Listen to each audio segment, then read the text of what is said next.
안녕하세요, 여러분. 제 이름은 박승구입니다. 올해 72이에요. 사람들이 저를 보면 그냥 폐지 줍는 노인 정도로 여기실 겁니다. 평생을 막노동에 부딪히며 살아왔거든요. 이 두 손에 남은 건 거칠게 갈라진 굳은 살뿐이에요. 매일 새벽 5시면 일어나서 낡은 리어카를 끌고 거리를 돌아다녔습니다. 하루 종일 폐지를 주워 모으고 고철을 찾아다니고 허리는 점점 휘어지고 무릎은 덜컥거렸지만 그래도 멈출 수 없었어요. 왜냐하면 자식들 밥은 굶기면 안 되니까요. 제가 살던 곳은 서울 변두리 낡은 반지 하방이었습니다. 방 안은 항상 습했고 겨울이면 벽에 곰팡이가 피었어요. 그래도 월세 30만 원이면 그나마 저렴한 편이었죠. 매달 그 돈을 마련하는 것도 쉽지 않았지만요. 좋은 날엔 폐지로 2만 원, 나쁜 날엔 5천 원. 하루 벌어 하루 먹고 사는 게 제 인생이었어요. 그런 저에게도 소중한 아들이 있었습니다. 아들 진호가 어렸을 때는 정말 귀여웠어요. 제가 일 나갔다 와서 문을 열면 아빠 하면서 달려와서 안겼거든요. 그때는 아무리 힘들어도 그 아이 웃는 얼굴 보면 다 잊혔어요. 아이 엄마는 진호가 3살 때 세상을 떠났거든요. 그래서 제가 혼자 키웠어요. 아침에 진호를 어린이집에 맡기고 일하러 나가서 저녁에 데려와서 밥 먹이고 힘들었지만 그래도 행복했어요. 진호가 초등학교 다닐 때는 제가 학부모 참관 수업에 갔던 기억이 있어요. 다른 아버지들은 양복 입고 깔끔했는데 저는 작업복 입고 갔거든요. 손톱 밑에는 때가 끼고 좀 부끄럽긴 했지만 그래도 우리 아들 보려고 갔어요. 진호가 발표하는 걸 보면서 정말 자랑스러웠어요. 우리 아들이 이렇게 똑똑하다고 중학교, 고등학교 다닐 때도 저는 정말 열심히 일했어요. 과외비며 학원비며 다른 집 아이들 하는 건 우리 진호도 다 시켜주고 싶었거든요. 때로는 하루에 폐지 2번씩 나가기도 했어요. 새벽에 1번, 오후에 1번 그렇게 해서라도 돈을 모아서 진호에게 필요한 건 다 해줬어요. 대학교 갈 때도 아이고, 그때 정말 힘들었어요. 등록금이 한 학기에 300만 원이 넘더라고요. 저에겐 정말 큰 돈이었어요. 그래도 우리 진호가 대학교를 가겠다는데 포기시킬 수는 없잖아요. 대출도 받고 적금도 깨고 정말 온갖 방법을 다 동원해서 등록금을 마련했어요. 그때 진호가 그랬어요. 아빠 미안해요. 제가 너무 돈이 많이 들어서. 그래서 제가 말했죠. 뭔 소리야? 아빠는 내가 공부 잘해서 좋은 직장 다니는 게 꿈이야. 돈 걱정은 하지 마. 대학교 4년 동안 정말 뼈 빠지게 일했어요. 리어카 끌다가 한 번은 넘어져서 손목을 다쳤는데도 깁스하고 일했어요. 한 손으로 폐지 주우면서 그래도 우리 진호 등록금은 한 번도 늦은 적이 없었어요. 진호가 대학교 졸업하고 대기업에 취직했을 때 정말 기뻤어요. 드디어 우리 아들이 제대로 된 직장을 잡았구나 싶어서요. 그때 진호가 말했어요. 아빠, 이제 편히 지내세요. 제가 효도할게요. 그 말을 듣고 눈물이 났어요. 평생 고생한 보람이 있다 싶었거든요. 하지만 진호가 결혼하고 나서는 조금씩 달라지더라고요. 전화도 덜 하고 집에도 잘 안 오고 그래도 바쁘니까 그러려니 했어요. 좋은 직장 다니면서 가정도 꾸리고 할 일이 많으니까 그럴 거라고 생각했어요. 며느리 미라는 처음에는 괜찮았어요. 결혼식 때도 인사 잘하고 그런데 시간이 지나면서 뭔가 저를 피하는 것 같더라고요. 집에 가면 인사는 하지만 뭔가 형식적이었어요.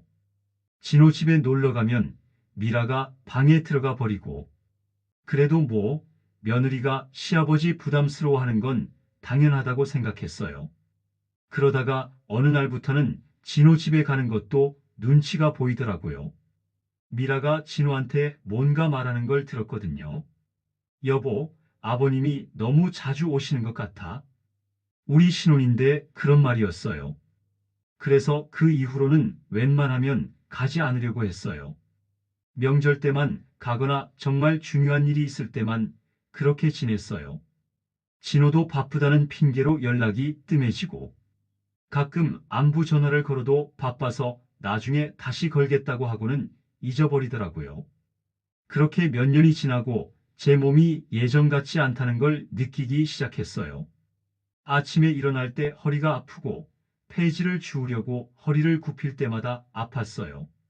무릎도 시큰거리고 그래도 일은 해야 하니까 참고 다녔죠. 그런데 어느 날이었어요. 평소처럼 리어카를 끌고 가던 중에 갑자기 옆구리에서 칼로 찌르는 듯한 통증이 밀려왔습니다. 아파서 그 자리에서 주저앉아 버렸어요. 너무 아파서 일어날 수가 없었어요. 지나가던 사람들이 119를 불러줘서 응급실로 실려갔죠. 응급실에서 의사 선생님이 이것저것 물어보더라고요. 언제부터 아프셨어요? 다른 증상은 없었어요? 가족력이 있나요? 저는 그냥 갑자기 아팠다고만 대답했어요. 사실 몇 달 전부터 가끔 옆구리가 아팠는데 그냥 나이 들어서 그런가 보다 했거든요. CT를 찍고 혈액 검사도 하고 여러 가지 검사를 했어요. 결과가 나올 때까지 기다리는 시간이 정말 길었어요. 혼자서 응급실 침대에 누워서 천장을 바라보며 생각했어요. 이번엔 별일 아니겠지. 그냥 단순한 복통일 거야. 의사 선생님이 CT 결과를 들고 오셨을 때 그 표정이 아직도 기억에 생생해요. 심각하면서도 조심스러운 그런 표정이었어요. 어르신 간암입니다. 다행히 초기 단계라 수술하면 완치 가능해요. 그런데 수술비가 3천만 원 정도 들어갑니다. 그 순간 머릿속이 하얘졌어요. 간암이라니 저한테 암이 생겼다니 믿을 수가 없었어요. 그동안 아무리 힘들어도 건강만은 자신 있었거든요. 평생 몸쓰는 일을 했으니까 건강할 거라고 생각했는데 3천만 원, 평생 하루 벌어 하루 먹고 살던 제게 3천만 원이라는 돈은 정말 하늘의 별 따기였어요. 통장에는 고작 30만 원 남짓. 그것도 다음 달 월세로 나갈 돈이었거든요. 적금이나 보험 같은 것도 없었어요. 그런 여유가 어디 있었겠어요. 의사 선생님이 말씀하시길 수술하지 않으면 6개월 정도밖에 못 산다고 하지만 수술하면 완전히 나을 수 있다고 그런데 그 수술비가 3천만 원 어떻게 구하라는 건지 병실에 혼자 누워서 정말 막막했어요. 이대로 죽어야 하는 건가? 평생 고생만 하다가 이렇게 끝나는 건가? 그런 생각들이 계속 머릿속을 맴돌았어요. 하지만 그래도 믿을 구석이 하나 있었어요. 제 하나뿐인 아들, 박진호. 그 아이는 대기업에 다니면서 나름 잘 살고 있었거든요. 물론 평소에 안부 전화 한 통 없이 지냈지만 그래도 아버지가 죽을 고비에 놓이면 뭔가 해주겠지. 그런 기대가 있었어요. 그래서 떨리는 손으로 전화를 걸었습니다. 진호야, 아버지가 병원에 있어. 수술을 해야 하는데 좀 도와줄 수 있겠니? 아들 진호는 처음엔 놀란 것 같았어요. 아버지, 병원에 있다고요? 무슨 일이세요? 하면서 급하게 묻더라고요. 그래서 저는 조금 안심했죠. 역시 내 아들이야. 걱정하는구나 싶어서요. 간암이라고 진단받았다고 수술비가 3천만 원이 든다고 도와달라고 말하는 제 목소리가 떨렸어요. 평생 아들에게 이런 부탁을 해본 적이 없었거든요. 항상 제가 주기만 했지. 전화 너머로 잠시 침묵이 흘렀어요. 진호가 뭔가 생각하고 있는 것 같았어요. 그러더니 아버지 정말 죄송합니다. 저희 형편도 지금 빠듯해요. 게다가 이번에 장모님 칠순이셔서 유럽 여행을 모셔가기로 했거든요. 그 비용만 해도 어마어마합니다. 유럽 여행이라니 제가 죽어가는데 유럽 여행이 더 중요하다는 얘기였어요. 그 순간 가슴이 무너지는 느낌이었어요. 평생 키워준 아들이 돈이 필요하다고 하니까 장모 여행이 더 중요하다니. 그때 뒤에서 며느리 미라의 목소리가 들렸어요. 여보, 누구야? 뭔 전화인데 그래? 아, 아버지가 수술을 해야 한다고. 그러더니 며느리가 전화를 받더라고요. 아버님? 네. 힘드시겠어요. 그런데 사실을 말씀드리면 3천만 원은 너무 큰 돈이에요. 게다가 아버님 연세도 있으신데 이 수술이 과연 무슨 의미가 있을까요? 그 말이 무슨 뜻인지 아시겠어요? 차라리 그냥 조용히 가시라는 얘기였어요. 나이 많은 사람이 굳이 수술받아서 뭐 하냐는 그런 뜻이었어요. 그리고 아버님, 저희도 나름 계획이 있어서 장모님 칠순 기념으로 한 달간 유럽 여행을 떠나기로 했거든요. 이미 다 예약해놨고 죄송하지만 당분간은 연락이 어려울 것 같아요. 물론 돌아오면 연락드릴게요. 한 달. 한 달 동안 연락이 안 된다고. 제가 수술받을 건지 말 건지도 모르는 상황에서 그들은 유럽 여행을 간다는 거였어요. 전화를 끊고 나서 한동안 멍하니 있었어요. 정말 이럴 수가 있나? 평생 저 아이만을 위해서 살았는데, 제가 죽을 고비에 놓였는데, 유럽 여행이 더 중요하다니. 그들이 떠난 다음 날, 저는 병실 창밖을 바라보며 생각했어요. 내가 뭘 잘못했나? 평생 등골이 부러져라 이래서 저 아이를 키웠는데, 대학교까지 보냈는데, 좋은 직장까지 구해줬는데, 왜 이렇게 냉정할까? 간병인도 없이 혼자서 링거 맞으며 누워있으니 정말 세상이 차갑더라고요. 같은 병실에 있는 다른 환자분들은 가족들이 번갈아가며 와서 돌봐주는데 저는 혼자였어요. 밥때가 되면 간병사 아주머니가 와서 밥을 먹여주시고 그때마다 미안하고 고마웠어요. 남의 손을 빌려야 하는 신세가 초라했어요. 며칠 밤을 잠 못 이루고 정말 많은 생각을 했어요. 이대로 죽는 게 나을까 아니면 마지막으로라도 수술을 받아볼까 하지만 돈이 없는데 어떻게? 그런데 여러분, 정말 운명이라는 게 참 신기한 것 같아요. 그렇게 절망에 빠져 있는데 40년 만에 옛 친구를 만나게 된 거예요. 그날도 병원 복도를 터벅터벅 걷다가 너무 답답해서 병원 앞 벤치에 앉아 있었어요. 하늘을 올려다보며 하늘이여. 정말 나를 이렇게 버리실 건가요? 평생 착하게 살려고 했는데, 나쁜 일도 안 했는데, 왜 이런 시련을 주시는 건가요? 하고 중얼거리고 있는데, 승구, 너 박승구 아니냐? 깜짝 놀라서 고개를 돌렸는데, 흰 머리에 굽은 어깨, 하지만 그 눈만큼은 여전히 반짝이는 한눈에 알아봤어요. 만호? 이만호야. 아이고 승구야. 정말 내가 맞구나. 40년 만에 만난 내 친구 이만호였어요. 우리는 젊은 시절 함께 태백광산에서 일했거든요. 그때가 1985년쯤이었나? 하루 12시간씩 깊은 땅속으로 들어가서 석탄을 캤어요. 위험한 일이었죠. 언제 갱도가 무너질지, 가스가 새어나올지 모르는 목숨을 담보로 하는 일이었어요. 그래도 그때는 젊었으니까 무서워도 돈을 벌어야 하니까 매일 땅속으로 들어갔어요. 만호와 저는 정말 중마고우였어요. 같이 밥도 먹고 막사에서도 옆자리에 누워서 잤고 서로 고향 이야기도 하고 진짜 형제 같았어요. 만호는 전라도 출신이고 저는 경상도 출신이었지만 그런 건 상관없었어요. 그런데 그날 잊을 수 없는 그날이 있었어요. 평소처럼 갱도에서 작업하고 있는데 갑자기 우르르르 하는 소리와 함께 천장이 무너지기 시작했어요. 도망쳐! 모든 사람들이 출구로 뛰어나갔는데 만호가 무너진 돌더미에 깔려 있는 거예요. 살려줘. 승구야. 살려줘. 만호의 다리가 큰 돌에 깔려서 움직일 수가 없었어요. 혼자서는 절대 빠져나올 수 없는 상황이었어요. 그 순간 저는 선택해야 했어요.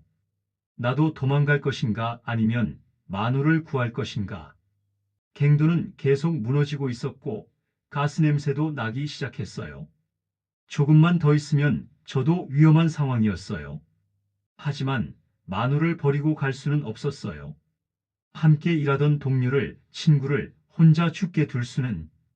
폐 속으로 검은 먼지가 들어와서 숨이 막혔지만 천장이 더 무너져도 마누를 포기할 수는 없었어요. 죽을 힘을 다해서 돌덩이들을 치우고 마누를 끌고 나왔어요. 제 어깨가 탈구되고 무릎이 찢어져도 그냥 끌고 나왔어요. 두 사람 다 까맣게 먼지를 뒤집어 쓰고 기침을 하면서 그래도 살아서 나왔어요. 응급실에서 마누가 제 손을 꼭 잡고 울었어요. 승구야, 내가 아니었으면 난 그날 죽었을 거다. 정말 고마워. 내가 평생 잊지 않을게. 이 은혜를 언젠가 꼭 갚을게. 그때는 그냥 당연한 거라고 생각했어요. 친구니까, 동료니까 당연히 구해야 하는 거라고, 별거 아니라고. 하지만 세월이 흐르면서 우리는 각자 다른 길을 걷게 되었고 연락이 끊어졌죠. 만호는 고향으로 내려갔고 저는 서울로 올라왔고 40년. 정말 오랜 세월이었어요. 승구야, 그런데 병원에서 뭐 하고 있어? 아파? 40년 만에 만난 친구 반가웠지만 한편으로는 부끄럽기도 했어요. 이런 초라한 모습으로 병원에서 이런 상황에서. 하지만 만호는 전혀 그런 걸 신경 쓰지 않더라고요. 그냥 옛날 그 만호 그대로였어요. 따뜻하고 순수하고. 제 사정을 털어놓았어요. 간암이라는 진단을 받았다는 것, 수술비가 3천만 원이 든다는 것, 아들에게 부탁했지만 거절당했다는 것, 한 달간 유럽 여행을 간다는 것, 다 말했어요.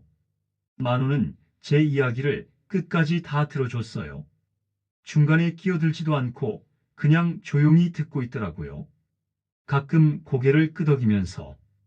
이야기를 다 듣고 나서 만호가 잠시 생각에 잠겼어요. 그러더니 잠시도 망설이지 않고 말했어요. 승구야, 이제는 내가 갚을 차례다. 수술비 내가 낼게. 일단 목숨부터 살려. 만호야, 너도 힘들 텐데 3천만 원이 어디 작은 돈이야. 힘들긴 뭐가 힘들어. 40년 전에 내가 내 목숨을 구해줬잖아. 이제 내가 내 목숨을 구해줄 차례야. 당연한 거지 뭐. 저는 그 자리에서 눈물을 쏟고 말았어요. 40년 만에 만난 친구가 아무런 조건 없이 망설임도 없이 제 목숨을 구하겠다고 혈육보다 더 진한 진짜 형제를 만난 기분이었거든요. 만호는 바로 다음날 은행에서 돈을 빌려왔어요. 자기 집을 담보로 잡고 3천만 원을 빌려온 거예요. 승구야, 걱정하지 마. 이 돈으로 수술 받고 건강해져. 나머지는 내가 알아서 할게. 수술은 정말 성공적이었어요. 의사 선생님도 정말 잘 되었다면서 웃으셨거든요. 암 조직을 깨끗하게 제거했고 다른 곳으로 전이되지도 않았다고, 완치될 거라고. 회복실에서 눈을 떴을 때 만호가 의자에 앉아서 졸고 있더라고요. 밤새 지켜준 거였어요. 만호야, 너 승구야, 깼구나. 어때, 괜찮아? 아프지? 고마워. 정말 고마워. 내가 아니었으면. 입원하는 동안 만호가 매일 와서 돌봐줬어요. 죽 끓여서 가져와 주고 빨래도 해주고 정말 친아들보다 더 잘해줬어요. 그런 만호를 보면서 이런 친구가 있다는 게 얼마나 감사한 일인지. 며칠 뒤 병실에서 만호와 옛 이야기를 나누고 있었어요. 그런데 만호야, 3천만 원 어떻게 구했어? 집을 담보로 잡았다고 했는데. 괜찮아? 나중에 갚지 못하면 어떻게 해? 만호가 쑥스럽게 웃으며 대답했어요. 사실 내가 가진 거라곤 시골에 버려둔 반 몇 마지기밖에 없어. 아무도 거들떠보지 않는 그런 땅이지. 할아버지가 남겨주신 건데 농사짓기도 애매하고 그냥 놔뒀거든. 근데 말이야, 요즘 그 땅 주변에 개발 이야기가 나오더라고. 신도시 개발한다고. 혹시나 해서 부동산에 문의해봤는데 생각보다 돈이 될 것 같다고 하더라고. 그 말을 듣고 뭔가 이상하다는 생각이 들었어요. 만호가 너무 덤덤하게 얘기하는 거예요. 마치 별거 아닌 것처럼. 만호야, 그게 정말 얼마나 되는데? 글쎄, 정확히는 모르겠어. 부동산 중개사 아저씨가 그러는데 좀 복잡하다고. 전문가를 불러서 제대로 확인해 보자고 했어. 그래야 정확한 값을 알 수 있을 거라고. 다음 날 부동산 전문가가 와서 만호의 땅을 조사했어요. 지적도를 펼쳐놓고 계산기를 두드리고 인터넷으로 뭔가를 확인하고 한참을 조사하더니 표정이 점점 밝아지는 거예요. 그러더니 이만호 어르신, 축하드립니다. 뭘 축하해? 만호가 영문도 모르겠다는 표정으로 물어봤어요. 이 땅이 곧 신도시 1차 개발 구역에 편입됩니다. 보상금이 그냥 보상금만 해도 어마어마할 것 같은데요. 그러면서 전문가가 계산기를 다시 두드렸어요. 현재 시세로 계산하면 최소 150억 원은 보장됩니다. 아니, 개발이 완료되면 200억도 넘을 수 있어요. 150억 원. 저와 만호는 한동안 말을 못했어요. 150억이라니 평생 상상도 못해본 돈이었거든요. 승구야, 이거 꿈 아니지? 만호야, 진짜야? 진짜라고. 우리 둘 다 꿈꾸는 게 아니야. 전문가가 더 자세히 설명해 줬어요. 이 땅이 신도시 개발의 핵심 지역에 위치해 있다는 것, 상업지구와 주거지구가 만나는 지점이라는 것, 그래서 땅값이 엄청나게 오를 거라는 것. 이미 주변 땅들은 투기꾼들이 사들이고 있다는 것. 하지만 만호 땅은 조상 대대로 내려온 땅이라 소유권이 확실하고 아무런 문제가 없다는 것. 정말 운이 좋다는 것. 그런데 만호가 정말 놀라운 말을 했어요. 승구아, 이 돈 반반 나누자. 뭐, 만호야, 이게 내 땅인데 왜 내가 미쳤어? 150억을. 40년 전에 내가 내 목숨을 구해줬잖아. 그때부터 우리는 생사를 함께한 형제야. 혼자 부자 되어서 뭐해? 함께 나누는 게 맞지. 만호야, 그래도 이건 너무 큰 돈이야. 아니야, 승구야. 돈이 크고 작고가 문제가 아니야. 내가 날 구해준 건 목숨이었어. 목숨값이 150억보다 적다고 생각해? 그리고 혼자 부자 되면 뭐가 재미있어? 우리 함께 좋은 일 하면서 살자. 여러분, 저는 그 순간 하늘을 올려다보며 중얼거렸어요. 하늘이 아직 나를 버리지 않았구나. 평생 고생만 하다가 죽을 뻔하다가 이런 기적 같은 일이, 죽음의 문턱에서 절망하던 제가 하루아침에 75억 원의 주인이 된 거예요. 하지만 이 기쁨도 잠시였어요. 한 달 뒤 유럽 여행을 마치고 돌아온 제 아들과 며느리가 어떤 반응을 보였는지. 한 달, 정확히 29일 뒤였어요. 제가 퇴원하고 새 집으로 이사한 지 일주일 되던 날이었어요. 만호와 함께 강남에 있는 좋은 아파트를 샀거든요. 각자 한 채씩 같은 아파트 다른 동에. 현관문을 두드리는 소리가 들렸어요. 아버지, 아버지 계세요? 진호의 목소리였어요. 한 달 만에 듣는 목소리. 유럽 여행을 다녀왔으니 까맣게 탄 모습일까? 그런 생각이 들었어요. 문을 열어보니 진호와 미라가 서 있더라고요. 그런데 한 달 전과는 완전히 다른 모습이었어요. 명품 가방에 새로 산 옷들, 명품 시계, 유럽 여행 잘 다녀온 티가 확실히 났죠. 돈을 엄청 쓰고 온 모습이었어요. 아버지 살아계셨네요. 정말 다행이에요. 걱정 많이 했어요. 다행이라니, 걱정을 했다니. 한 달 전에는 그냥 가시라고 하던 사람이 지금 와서 걱정했다고. 아버지, 들어가도 될까요? 할 말이 있어서요. 유럽 여행은 어땠냐고 물어보고 싶었지만 참았어요. 거실로 들어온 진호는 주변을 둘러보더니 놀란 표정을 지었어요. 새 아파트, 새 가구들, 비싼 전자제품들 확실히 예전과는 달랐거든요. 강남 한복판에 고급 아파트 평수도 크고 아버지 이게 다 어떻게 된 일이에요? 여기가 어디예요? 돈이 어디서 그래서 제가 차갑게 말했죠. 내가 알 필요 없어. 아버지 사실 저희가 소식을 들었어요. 아버지가 부자가 되셨다고 동네에서 난리가 났다고 소식을 들었다고 누구한테서 들었겠어요. 동네 소문으로 퍼진 거겠죠. 아버지의 안부는 관심 없으면서 돈 소식은 귀신같이 들었네요. 아버지, 제가 잘못했어요. 정말 잘못했습니다. 진호가 갑자기 무릎을 꿇더라고요. 미라도 함께 한 달 전에 제가 너무 냉정했어요. 사실 저도 많이 후회했어요. 유럽에서도 계속 아버지 생각이 났고 잠도 못 잤어요. 후회했다고 유럽에서 아버지 생각이 났다고 잠도 못 잤다고 그럼 왜 한 통의 전화도 없었나? 며느리 미라도 함께 무릎을 꿇었어요. 아버님, 저희가 철이 없었어요. 정말 죄송합니다. 이제라도 함께 살아요. 저희가 모실게요. 이런 좋은 집에서 함께. 여러분, 그 순간 저는 정말 많은 생각이 들었어요. 어린 진호가 제 손을 잡고 아빠 사랑해요 하던 모습, 학교 운동회 때 제가 늦게 와도 환하게 웃으며 달려오던 모습, 밤늦게 공부하는 진호에게 라면 끓여주던 기억, 대학교 졸업식 때 함께 찍은 사진. 한때는 마음이 흔들렸어요. 그래도 내 아들인데, 혈육인데, 한 번쯤은 용서해야 하는 게 아닐까? 부모란 원래 그런 거 아닐까? 자식이 잘못해도 받아주는 게.